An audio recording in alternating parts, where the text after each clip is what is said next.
पिताजी ने खुद अपनी आंखों से देखा है तुम्हें बस स्टैंड पे कूली का काम करते हुए। मैं कूली का काम करूंगा? कुंवर महेंद्र प्रताप? ये तू नाम नहीं लेना कुंवर महेंद्र प्रताप का। कुंवर गया कुएं में, साला झूठ बोलता है। तू कुली है, कुली है, कुली है, कुली है। वेलकम टू सिनेमा वर्ल्ड, जहां हम बॉलीवुड की कुछ बेहतरीन मूवीज को फिर से याद करते हैं। तो आज की इस वीडियो में हम गोविंदा की ब्लॉकबस्टर मूवी कूली नंबर 1 का रिकैप करेंगे। तो मूवी की शुरुआत होती है और हम देखते हैं कि एक बड़े से हॉल में स्वयंवर चल रहा है, जहां सारी लड़कियां अपने हाथों में वरमालाएं लेके स्टेज पर खड़ी हैं। और वही सामने लोगों की भीड़ में राजू कुली भी बैठा है, जो शादी के लिए लड़की ढूंढ रहा है। राजू स्टेज पर आता है, एक लड़की से बात करता है और तभी उसकी बातें सुनकर स्टेज पर खड़ी सारी लड़कियां उसके गले में वरमाला डालती है और उससे शादी करने के लिए बोलती है। और तभी उसका दोस्त दीपक उसके मुंह पर पानी मारकर उसे नींद से जगा देता है। आगे दीपक राजू से कहता है कि कल मेरे पास एक ड्राइवर अपनी गाड़ी लेकर आया था रिपेयर कराने के लिए। मैंने उसकी बेटी से तुम्हारी शादी की बात की है और अगले हफ्ते हमें लड़की देखने जाना है। अगले सीन में राजू बस स्टैंड पर अपने कूली का काम कर रहा होता है। तभी वहाँ पर एक बस आकर रुकती है और उसमें से एक आदमी नीचे उतरता है, जो राजू से अपना सामान उठाने के लिए कहता है। उतने में वहाँ पर पुलिस आती है और उस आदमी को पकड़ने की कोशिश करती है। वो आदमी वहाँ से भाग जाता है और राजू उसे पकड़कर पुलिस के हवाले कर देता है। बदले में वो जेल से बाहर निकलने के बाद राजू को जान से मारने की धमकी देता है। आगे हम शादीराम गरजोड़े नाम के एक पंडित को देखते हैं, जो लोगों की शादियां करवाता है। पंडित ऐसे ही किसी एक लड़के का रिश्ता तय करा के अपने घर वापस जा रहा था। तभी वहाँ पर उनको कुछ गुंडे घेर लेते हैं और उनसे उनके पैसे छीनने की कोशिश करते हैं, पर राजू फिर से एक बार गुंडों से लड़ता है और उनको बचाता है। अगले दिन शादीराम फिर किसी लड़की की शादी के सिलसिले में कहीं जा रहा होता है। तभी फिर से उसकी मुलाकात राजू से होती है। बातों बातों में शादीराम राजू को एक लड़की की तस्वीर दिखाता है और बोलता है कि वो इसी लड़की के रिश्ते की बात करने जा रहा है। राजू को वो लड़की पसंद आ जाती है। राजू शादीराम को उस लड़की से अपने रिश्ते की बात करने को कहता है और शादीराम उसको ये कहकर मना कर देता है कि वो बहुत अमीर बाप की बेटी है और उसके घर में तुम्हारे जैसे 10 नौकर काम करते हैं। उसके बाद शादीराम मेहमानों को लेकर उस लड़की के घर जाता है। वहाँ हम उसके बाप होशियारचंद से मिलते हैं। होशियारचंद मेहमानों से पूछता है कि आप यहाँ कैसे आए हैं, तो शादीराम उनको कहता है कि बस में। इस बात पर गुस्सा होकर होशियारचंद मेहमानों को डांट कर भगा देता है और शादीराम को कहता है कि मेरी बेटियां जिस भी घर में जाएंगी वो पैसों के मामले में मुझसे कम से कम 40 गुना बड़े होनी चाहिए, ना कि इन लोगों की तरह जो कि बस में धक्के खाते हुए यहाँ तक आए हैं। शादीराम को होशियारचंद की बातों का काफी बुरा लगता है और वो जाते जाते होशियारचंद से कहता है कि अभी के लिए तो मैं यहाँ से जा रहा हूँ, लेकिन किसी न किसी दिन मैं तुमसे मिलने जरूर आऊंगा। उसके बाद शादीराम और उसके साथ जो भी मेहमान आए थे वो वहाँ से चले जाते हैं। दूसरी तरफ राजू जिस लड़की के पास अपने रिश्ते की बात करने गया था, उसका बाप भी अपनी बेटी की शादी राजू से कराने के लिए मना कर देता है, क्योंकि राजू एक कुली है। शादीराम बस स्टैंड पर वापस आ जाता है और अभी भी उसके दिमाग में वही बातें चल रही है जो चौधरी होशियारचंद ने उससे बोली थी। शादीराम को वहाँ बस स्टैंड पर राजू बैठा हुआ मिलता है। शादीराम राजू से पूछता है कि तुम जो लड़की देखने गए थे उसका क्या हुआ, हो गई शादी पक्की? राजू नाम में जवाब देता है। उसके बाद शादीराम राजू को उसी लड़की की तस्वीर दिखाकर पूछता है, ये लड़की तुमको पसंद आई थी ना? तुम चाहो तो मैं तुम्हारी शादी उसके साथ करवा सकता हूँ, बस तुम्हें थोड़ा सा झूठ बोलना पड़ेगा। उसके बाद दोनों दीपक के पास जाते हैं और दीपक को एक महंगी गाड़ी और कुछ अच्छे कपड़ों का इंतजाम करने को कहते हैं। शादीराम राजू और दीपक तीनों होशियारचंद के गाँव जाते हैं और वह उनसे कहते हैं कि राजू एशिया के सबसे अमीर इंसान का बेटा है और उसका नाम कुंवर महेंद्र प्रताप है, जो आपके गाँव में एक सीमेंट फैक्ट्री बनाने के लिए आए हैं। शादीराम उसका सेक्रेटरी है और दीपक उसका ड्राइवर। होशियारचंद उनसे मिलने जाता है। वहाँ वो उन तीनों की बातें सुनता है और उसे भी लगने लगता है कि राजू सच में एक बहुत अमीर इंसान है। फिर होशियारचंद सोचता है कि अब चाहे कुछ भी हो जाए, मैं अपनी बेटी की शादी इसके साथ करवा के ही रहूंगा। अगले सीन में हम देखते हैं कि होशियारचंद कुछ मिठाइयाँ लेकर राजू के पास आता है। शादीराम और राजू जैसे होशियारचंद को देखते हैं वो अपना नाटक शुरू कर देते हैं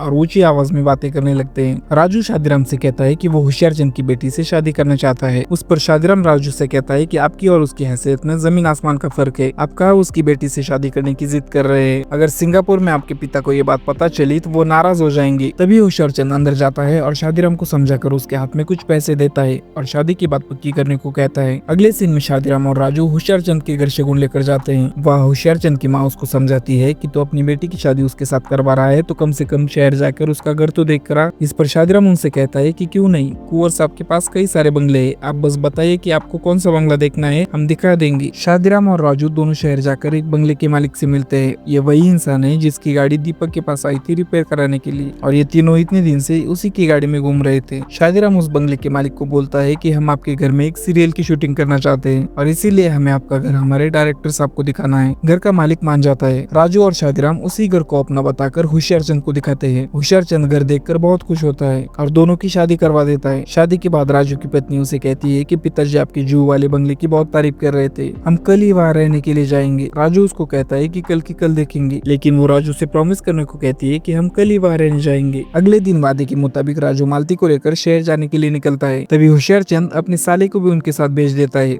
ये कहकर कि हमारे यहाँ का रिवाज है कि लड़की का मामा भी उसके साथ जाता है। सब लोग शहर आ जाते हैं। राजू मालती से कहता है पहले मैं अंदर जाकर पिताजी का मूड देख कर आता हूँ, कहीं वो नाराज तो नहीं। शादीराम और राजू दोनों अंदर जाते हैं। तभी राजू देखता है जिस आदमी को उसने पुलिस के हवाले किया था वो इस बंगले के मालिक का ही बेटा है और दोनों बाप बेटे में झगड़ा चल रहा है। दोनों बाहर आते हैं और मालती से कहते हैं कि पिताजी ने मुझे इस घर से और अपनी जायदाद से बेदखल कर दिया है क्योंकि मैंने बिना बताए तुमसे शादी की है। तभी वहाँ पर उस बंगले के मालिक का सेक्रेटरी आ जाता है और दीपक से उसकी गाड़ी भी छीन लेता है। राजू मालती को लेकर अपने असली घर जाता है और दीपक से कहता है कि मामा जी को दूसरी टैक्सी से लेकर आए। दीपक मामा को कहीं दूर जाकर छोड़ देता है। आगे मालती होशियारचंद को खत लिखकर बताती है कि उसके ससुर ने उसके पति और उसको घर से बाहर निकाल दिया है और अब वो दोनों कहीं और रहते हैं और उसका मामा गोवर्धन भी कहीं खो गया है। होशियारचंद को उसकी माँ कहती है कि तुम खुद शहर जाके क्यों नहीं देखते कि क्या बात है। अगले सीन में हम देखते हैं कि राजू और दीपक दोनों बस स्टैंड पर खड़े हैं और दीपक राजू से कह रहा है कि अपनी साली से मेरी शादी करवा दो। दोनों बात कर रहे होते हैं। तभी वहाँ बस आती है और उसमें से होशियारचंद निकलता है। वो राजू को कुली का काम करते हुए देख लेता है और जोर जोर से चिल्लाने लगता है। राजू उसको पहचानने से इनकार कर देता है। होशियारचंद घर जाकर मालती को पूरी बात बताता है। दोनों बाप बेटे वहाँ बैठे होते हैं। तभी राजू वहाँ आता है और पूछता है कि क्या हुआ।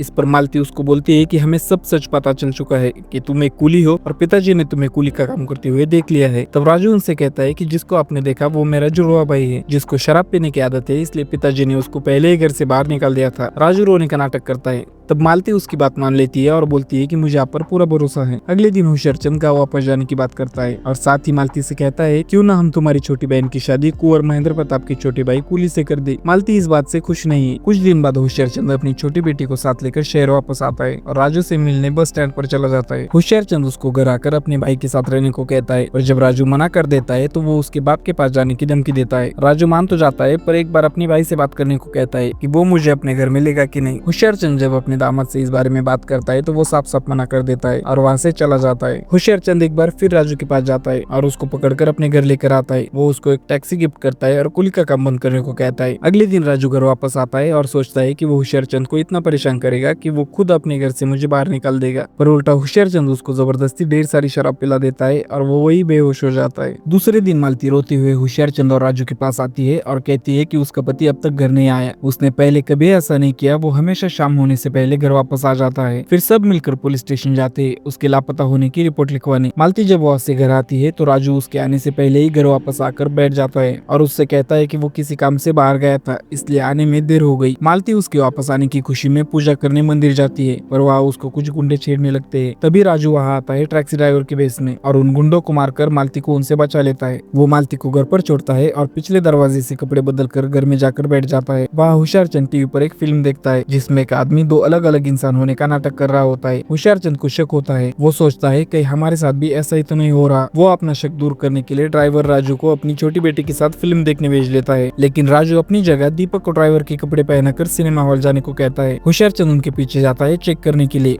वो दोनों को साथ देखता है और मालती के घर आ जाता है। वहाँ उसको कुंवर महेंद्र प्रताप भी दिखता है। होशियारचंद का शक दूर होता है और राजू इस सबसे परेशान हो जाता है।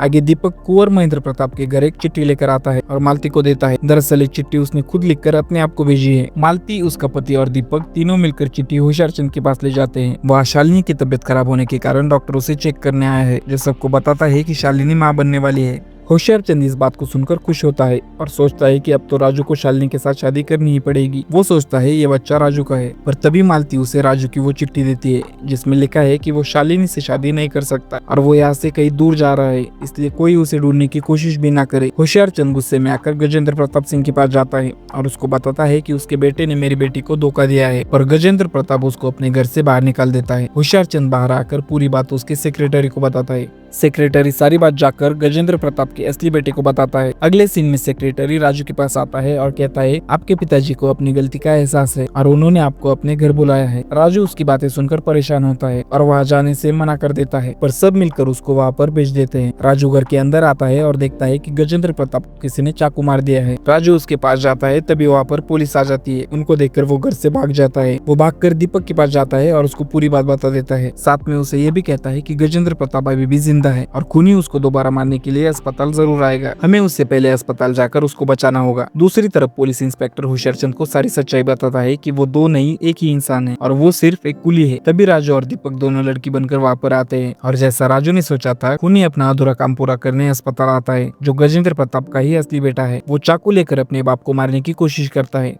तभी राजू आकर उसे बचाता है। दीपक और राजू दोनों मिलकर सारे गुंडों से लड़ते हैं और उनको पुलिस के हवाले कर देते हैं। अंत में गजेंद्र प्रताप को जब होश आता है तब वो होशियारचंद से कहता है, मेरे अपने बेटे ने मेरी जान लेने की कोशिश की पर राजू ने मुझे बचा लिया, इसलिए जो बंगला देखकर आपने अपनी बेटी की शादी राजू से की थी, आज से वो बंगला राजू का। और इसी के साथ मूवी खत्म होती है। तो दोस्तों वीडियो अच्छी लगी हो तो वीडियो को लाइक कर देना और ऐसे ही वीडियोस के लिए चैनल को सब्सक्राइब। मिलते हैं आपसे नेक्स्ट वीडियो में, तब तक के लिए कीप वॉचिंग।